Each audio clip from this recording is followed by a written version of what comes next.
السلام علیکم girls, chapter number 5 قومی یکجہتی اور سالمیت کی اہمیت کا پارٹ 2 آج ہم پڑھیں گے۔ باقی ہمارے جو ہے نا تقریباً 4 پوائنٹس رہ گئے ہیں، 3 ہم ڈسکس کر چکے ہیں۔ تو چوتھا پوائنٹ ہے جی جمہوریت کی ترقی۔ یہ پوائنٹ ہے قومی یکجہتی اور سالمیت کی اہمیت کے اندر۔ گرلز، جمہوریت کیا ہے؟ جمہوریت یہ ہے کہ عوام کو ووٹ کے ذریعے اپنی مرضی سے اپنے نمائندے منتخب کرنے کا حق ہو، یہ جناب جمہوریت ہے۔ تو جمہوریت کا قومی یکجہتی سے کیا تعلق ہے؟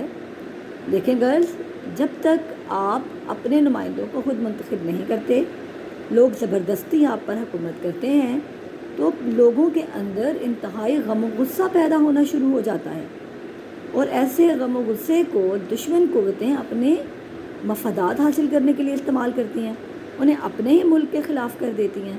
اس لیے ڈیموکریسی ہوگی، لوگ پارٹیسپیٹ کریں گے، انہیں احساس ہوگا کہ یہ حکومت ہماری اپنی ہے، ہم نے خود بنائی ہے، یہ حکومت، یہ نمائندے ہمارے لیے کام کر رہے ہیں، تو وہ اپنے ملک سے محبت بھی کریں گے اور دشمن کی باتوں میں نہیں آئیں گے۔ آپ کو پتہ ہے کہ پاکستان ایک عظیم عوامی تحریک کے نتیجے میں معرض وجود میں آیا، یعنی جدوجہد پاکستان ہمارے پرکھوں نے کی، اور دور جدید میں دنیا میں مہذب اقوام نے عوامی طاقت اور جمہوری نظام کے بلبوتے پر حیرت انگیز ترقی کی ہے۔ یعنی کہ جب جمہوری نظام مختلف ممالک نے اپنایا گیا تو یہ دیکھنے میں آیا کہ بہت زیادہ ڈیولپمنٹ ہوئی۔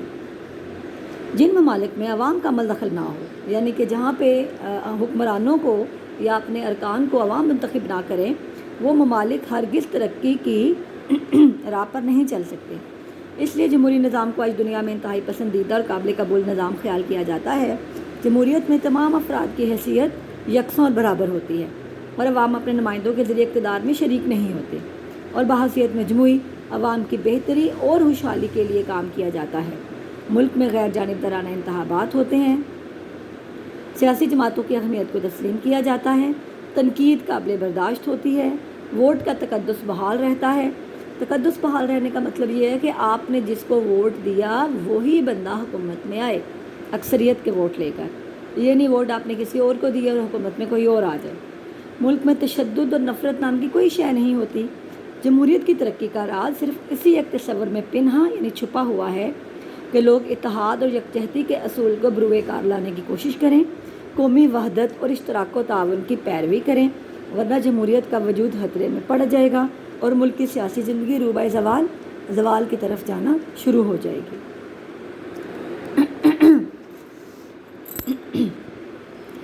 پانچواں ہے جی دفاعی مضبوطی۔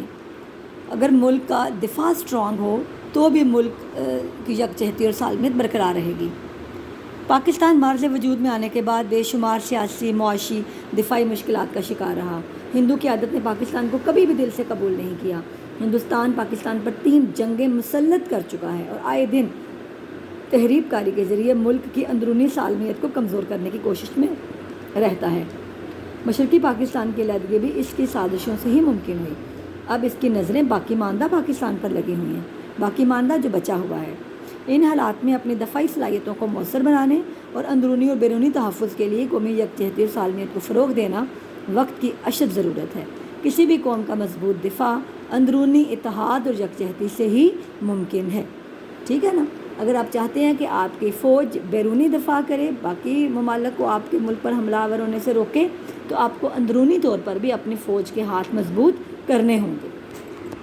چھٹا پوائنٹ ہے اسلامی تہذیب و ثقافت کی حفاظت۔ پاکستان ایک اسلامی نظریاتی اور تہذیبی ریاست ہے، لیکن اس کے چاروں صوبے مختلف عناصر کا مجموعہ ہیں اور اپنی اپنی جداگانہ خصوصیات رکھتے ہیں۔ بچوں، آپ کو پتہ ہے پنجاب کے کھانے سندھ اور بلوچستان اور KPK سے مختلف ہیں، اسی طرح ان کے ڈریسز مختلف ہیں، ان کے رہنے سہنے کا انداز مختلف ہے، اور ہر ایک کی اپنی اپنی خصوصیات ہیں۔ پاکستان کے مختلف حصوں میں بسنے والے لوگوں کی زبانیں بھی مختلف ہیں، لیکن کس نے ان چاروں صوبوں کو مل کر اکٹھا ایک ملک بننے پر مجبور کیا؟ اسلام نے۔ تو ہمیں کس کو بڑھاوا دینا ہے؟ اسلامی تہذیب و ثقافت کو، ٹھیک ہے نا؟ مگر اس کے باوجود اسلامی تہذیب و ثقافت نے قومی ثقافت و یکجہتی کو فروغ دیا، یعنی کہ اسلام کی وجہ سے ہم اکٹھے ہوئے، ہم ایک قوم بنے، ہم سب چونکہ مسلمان تھے چاہے ہمارے لباس مختلف تھے، ہماری زبان مختلف تھی، ہمارے رہنے سہنے کا انداز مختلف تھا، لیکن ہم اپنے مذہب کی وجہ سے اکٹھے ہو گئے۔ تو اس اسلامی تہذیب نے کس کو زیادہ اسٹرانگ کیا؟ ہمارے ملک کو، اور ملک کی وحدت کو مضبوط کیا۔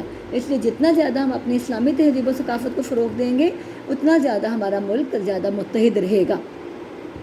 آخری پوائنٹ ہے جی، فرقہ واریت انتہا پسندی کا خاتمہ۔